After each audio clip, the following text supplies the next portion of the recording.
नमस्ते दोस्तों, मैं सुदीप कुमार नायक काठमांडू नेपाल से। आज का जो हम लोग वीडियो बना रहे हैं 2024 के लिए जो बच्चे नेपाल में एडमिशन लेना चाहते हैं, इन सब के लिए आज का ये पहला वीडियो है। आज हम लोग बात करेंगे नेपाल में क्या एलिजिबिलिटी रहेगा, फी स्ट्रक्चर क्या रहेगा, क्या एनएमसी गाइडलाइंस फुलफिल करती है या नहीं करती है, कौन से कॉलेज यहाँ टॉप है, एडमिशन का प्रोसीजर क्या है, फी स्ट्रक्चर क्या रहेगा, ये सारे टॉपिक पे हम लोग बात करेंगे।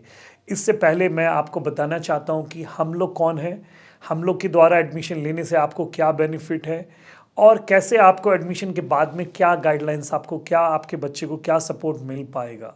तो हम लोग, जो मैं सुदीप कुमार नायक और मेरे साथ जो टीम है, संतोष कुमार भगत, सुनील कुमार शाह, लव कुमार शाह, श्याम सहनी, रीता रश्मि, बहुत सारे जो हम लोग की जो टीम मेंबर्स है, हम लोग प्रॉपर नेपाल से हैं। हम लोग नेपाल के रेसिडेंट हैं, नेपाल के सिटीज़न होल्डर है और हम लोग का जो प्रमुख कार्यालय ये काठमांडू में है। हम लोग नेपाल के जो प्रमुख मेडिकल कॉलेजेस हैं, इन सब के एक्सक्लूसिव पार्टनर हैं आपको, जैसे Manipal college of medical science Pokhara में जो है, लुम्नी मेडिकल कॉलेज जो पाल्पा में है, देवदा मेडिकल कॉलेज जो देवदा बोल की जगह है, किस्ट मेडिकल कॉलेज काठमांडू में है। साथ साथ ही हम लोग ऑथराइज है काठमांडू मेडिकल कॉलेज, सीना मंगल काठमांडू में है, नोबल मेडिकल कॉलेज और विराट मेडिकल कॉलेज, इन सब के भी, और चितवन मेडिकल कॉलेज के भी हम लोग ऑथराइज है। हम लोग यहाँ पे फुल टाइम आपके लिए, हम लोग 17 साल पुराना एक ऑर्गेनाइजेशन है, मेंटर है। सारे बच्चे जो एडमिशन यहाँ पे ले रहे हैं, हम लोग रेगुलर उनसे मिलते हैं, उनकी जो भी प्रॉब्लम है सारे आइडेंटिफाई करते हैं। साथ साथ ही हम लोग के बहुत सारे ऑथराइज पार्टनर्स हैं, आप उनके द्वारा भी अगर आप एडमिशन लेते हो तो वो सर्विसेज सारे जो मिलेंगे वो हम लोग देखेंगे। तो एक हम लोग के ऑथराइज पार्टनर्स भी है। अगर आप चाहेंगे तो आप जो कमेंट बॉक्स में उसमें आप डाल के कि कहाँ से, कुछ किस लोकेशन से है, तो हम लोग उस लोकेशन के आपको ऑथराइज पार्टनर से भी आपको कनेक्ट कर देंगे, जिससे आपको आसानी होगा। और इन सबसे पहले मैं स्टार्ट करने से आपको पहले बोलना चाहता हूँ, एक स्लोगन हम लोग जो हर जगह यूज़ करते हैं, become a doctor from a world class university that follows NMC guidelines. फिर से मैं बता दूँ, become a doctor from a world class university that follows NMC guidelines. क्या एनएमसी गाइडलाइंस कितना महत्वपूर्ण होगा, ये चीज़ आपको जानना बहुत ही ज़रूरी है। नेशनल मेडिकल कमीशन ने 2021 में एक गाइडलाइंस निकाला है आपको, उस गाइडलाइंस के हम लोग वो भी डिस्कस करेंगे, गाइडलाइंस क्या है, कैसे कॉलेज में जाने चाहिए, कैसे यूनिवर्सिटी में जाने हैं, ये सारी चीज़ आज के वीडियो में हम लोग डिस्कस करेंगे। फिर मैं आपको बता दूं, अगर आप देखते हैं पिछले 17 साल में, अगर आप मेरे यूट्यूब चैनल को आप पहले से ही आप सब्सक्राइब करके रखे हो तो आप सारे अपडेट मिलते होंगे। अगर आप न्यू व्यूअर्स हैं तो मैं आपको रिक्वेस्ट करूंगा कि आप सब्सक्राइब करके और बेल आइकन को बजा के रख, ये दबा के रखें, जिससे आपको सारे अपडेट्स आपको नेपाल के बारे में मिलेगा। ये 2024 में कब एडमिशन का फॉर्म खुलेगा, कब आप एडमिशन का प्रोसीजर फॉलो करना है, अगर प्री विजिट करना चाहते हैं आप तो कमेंट बॉक्स में भी आप डाल सकते हैं। व्हाट्सएप पे जो डिस्प्ले कर रहा है, जो आपको डिस्प्ले में जो मेरा नंबर दिख रहा है, उससे भी आप कनेक्ट कर सकते हैं। तो हम लोग रहते तो नेपाल में, बट आपको रेगुलर आपको अपडेट सारा चीज़ करते रहेंगे नेपाल के बारे में, इंडिया में कब हम लोग आ रहे हैं, कब हम लोग वहाँ पे एडमिशन रखने वाले हैं, कंसल्टेंट मीट कब होगा, ये सारी चीज़ आपको अपडेट यहाँ यूट्यूब चैनल से मिलता रहेगा। अब हम लोग बात करते हैं एमबीबीएस नेपाल के बारे में। सबसे पहला चीज़ तो देखिए, हर बच्चे का, हर पेरेंट्स का ये रहता है कि कितना साल का कोर्स ड्यूरेशन है। तो ये नेपाल एक ऐसा कंट्री है, नेबरिंग कंट्री, जो मिनिमम कोर्स ड्यूरेशन है। जैसे आपके इंडिया में 54 मंथ्स, 4.5 साल का थ्योरी है और 1 साल का इंटर्नशिप है। बाकी किसी भी कंट्री में देखेंगे तो 5 साल या 6 साल का कोर्स होगा। एक नेपाली ऐसा है जो पूरा इंडिया को फॉलो करता है, सिलेबस भी सेम है, पैटर्न भी सेम है, जो एजुकेशन का पैटर्न, सारी चीज़ आपको सेम मिलेगा, जो मीडियम ऑफ इंस्ट्रक्शन भी इंग्लिश है। इन सबसे आगे बढ़ने से वाई नेपाल, ये सबसे बड़ा मुद्दा है कि नेपाल ही क्यों, और सारे कंट्री है, नेपाल क्यों जाना चाहिए किसी स्टूडेंट को। तो मैं आपको बता दूं, नेपाल और इंडिया समान संस्कृति, भाषा और सारे चीज़ कॉमन होते हैं। एक रोटी और बेटी का संबंध बोला जाता है, ये बहुत सालों से चला आ रहा है कि ये नेपाल और इंडिया एक सारा चीज़ कॉमन दिखेगा। एक ऐसा कंट्री है जहां आप बिना पासपोर्ट और वीज़ा का जा सकते हैं, दूसरे किसी भी कंट्री में ऐसा नहीं होगा। आप अगर आप चाहते हो सपोज आज इंडिया से नेपाल आना, अपने मोबाइल के ऐप से आप मोबाइल टिकट बुक करो, आप फ्लाइट के द्वारा आ सकते हैं। बस से आना चाहते हैं, बहुत सारे कनेक्टिविटी है बस से, या आप अपने खुद के भी गाड़ी से आ सकते हो। कस्टम में आपको एक 250 रुपये का लेना है पर डे का ये, और उसके बाद आप खुद का भी गाड़ी ड्राइविंग कर सकते हो। तो ये एक ऐसा कंट्री है जहां आपको पासपोर्ट नहीं चाहिए, वीज़ा नहीं चाहिए, आप आराम से आ सकते हो। वेदर भी देखेंगे, क्लाइमेट भी देखेंगे तो एक्सट्रीम कोल्ड जो बहुत सारे कंट्री में देखते हो आपको, स्नोफॉल, ये सब ऐसा चीज़ यहाँ नेपाल में नहीं मिलेगा। जैसा आपका जिस वेदर जो आपका है वैसा ही वेदर यहाँ पे मिलेगा। खाना में भी आप देखेंगे जो खाना रहना आप वहाँ पे खा रहे हो, दाल चावल रोटी वही चीज़ मिलेगा, वो स्पाइसेस मिलेगा। बहुत सारे कंट्री में बच्चे पढ़ाई से ज़्यादा कौन से स्पाइसेस ये सब लेके जाते हैं, ये चीज़ आपको नहीं मिलेगा यहाँ पे। प्रॉब्लम आप खुद भी आके देख सकते हैं क्या सही में नेपाल में जो मैं आज बात कर रहा हूँ क्या सही में वैसा है या नहीं है। आप कभी भी नेपाल का प्लानिंग करो, हम लोग यहाँ पे हैं आपको गाइड करने के लिए। आप जब भी प्लान करें आके कैंपस देखिए, बच्चे लोग से मिलिए, यहाँ का खाना खाइए, यहाँ के लोगों से मिलिए। सारे नेपाली आप देखेंगे तो वेलकमिंग नेचर के हैं। तो आपको नेपाल एक आपको अपना घर जैसा, अपना शहर जैसे लगेगा। तो ये इसीलिए बच्चे को आना चाहिए। अगर हम लोग देखते हैं पढ़ाई के मामले में भी, जो सिलेबस इंडिया में पढ़ाई हो रहा है वही सिलेबस आपको नेपाल में पढ़ाई हो रहा है। जो कोर्स ड्यूरेशन 4.5 साल और 1 साल इंटर्नशिप, वही चीज़ आपको मिल रहा है। जैसे आपको हर मेडिकल कॉलेज का इंडिया में अपना खुद का हॉस्पिटल, वैसा ही आपको यहाँ पे भी मिलेगा। हर मेडिकल कॉलेज का अपना खुद का हॉस्पिटल है जहाँ बच्चे इंटर्नशिप कर सकते हैं। लैंग्वेज यहाँ पे सब लोग हिंदी बात करते हैं, इसीलिए आप आराम से जब आप इंटर्नशिप के टाइम में आप इंटरैक्ट कर सकते हैं पेशेंट से, जिससे आपको आसानी होगा। आप जानते हैं इंटर्नशिप एक बहुत ही इम्पॉर्टेंट चीज़ है। अगर आप जिस कंट्री में आप जा रहे हो, इंटर्नशिप की ड्यूरेशन में आपने इंटरैक्ट नहीं किया, आपका प्रैक्टिकल एक्सपोजर नहीं है, तो आप अच्छा डॉक्टर नहीं बन पाओगे।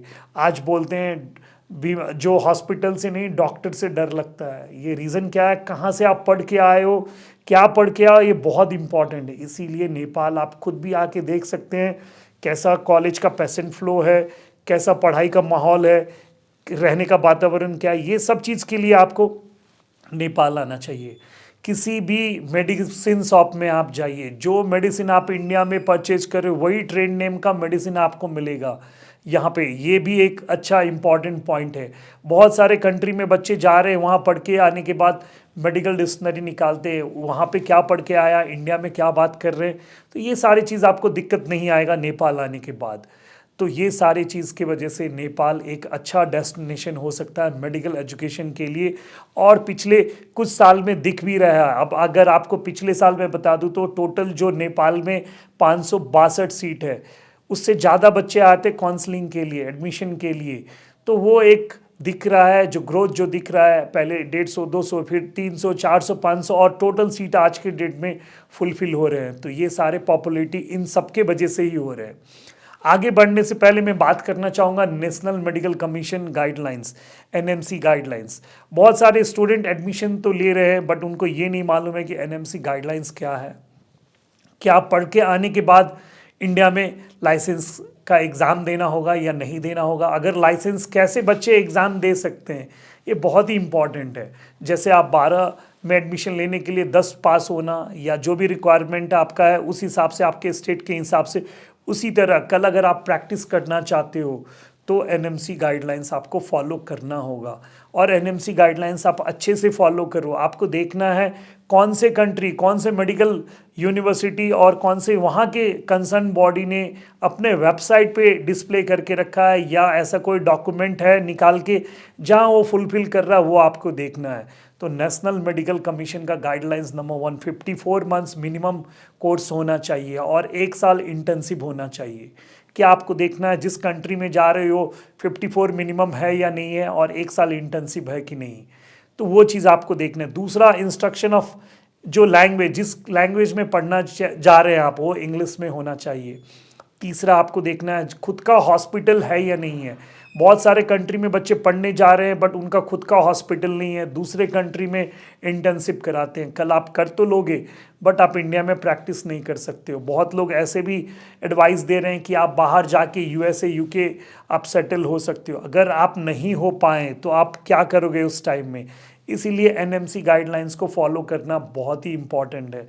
चौथा चीज़ आपको क्या ध्यान देना है, जिस कंट्री में जा रहे हो उसका सिलेबस इंडिया के सिलेबस के हिसाब से होना है। तो ये सारे गाइडलाइंस आप देखो कि जिस कंट्री में जा रहे हो वहाँ फुलफिल हो रहा है कि नहीं। मैं आपको ये पूरे दावा के साथ कह सकता हूँ, सारे डॉक्यूमेंट्स के साथ बोल सकता हूँ कि नेपाल एक ऐसा कंट्री है जो एनएमसी गाइडलाइंस को पूरा फुलफिल करता है। और बहुत सारे कंट्री होंगे, मैं उसके बारे में आज डिस्कस नहीं करूँगा, सिर्फ मैं अपने नेपाल के बारे में बात करना चाहता हूँ। दूसरा, एलिजिबिलिटी। अगर आप नेपाल में एमबीबीएस पढ़ना चाहते हैं तो पहला चीज़ आपको देखना है कि आप 12th क्लास में फिजिक्स केमिस्ट्री बायोलॉजी होना चाहिए। उस फिजिक्स केमिस्ट्री बायोलॉजी में एग्रीगेट 50% होना है, नंबर 1। नंबर 2, आपको क्या देखना है कि आप नीट क्वालिफाइड 2024 में है या नहीं है। 2024 में वो भी 50% मार्क्स लाना है। हर साल 50% का मार्क्स एक अलग रहता है। 2023 में 50% 137 मार्क्स था। तो इस साल का जो 50% मार्क्स आएगा वही नेपाल का एडमिशन का, डायरेक्ट एडमिशन का क्राइटेरिया हो जाएगा। बहुत सारे बच्चे MEC medical education commission Nepal के बारे में ये क्वेश्चंस रहता है, क्या एग्ज़ाम देना होगा, नहीं देना होगा, कब फॉर्म फिलअप करना है, वो सारे टॉपिक्स पे मैं दूसरा वीडियो बनाऊंगा। मैं आपको बता दूं, नेपाल का खुद का भी इंट्रांस होता है एमईसी एग्ज़ाम। ये किसको देना है? जो पिछले साल का नीट क्वालिफाइड है, या तो जिसको government college BP Koirala IOM जैसे कॉलेजेस चाहिए, या तो जिसका जो 50% से नीचे मार्क्स है। जो 50% है, नीट क्वालिफाइड है 2024 में, उनको एमईसी का एग्ज़ाम नहीं देना है बट उसका फॉर्म फिलअप करना है। वो चीज़ हम लोग दूसरे वीडियोज़ में, आप अभी से ही आप मेरे वीडियो को सब्सक्राइब करके रखिए, आपको सारा नेपाल के बारे में अपडेट मिलता रहेगा।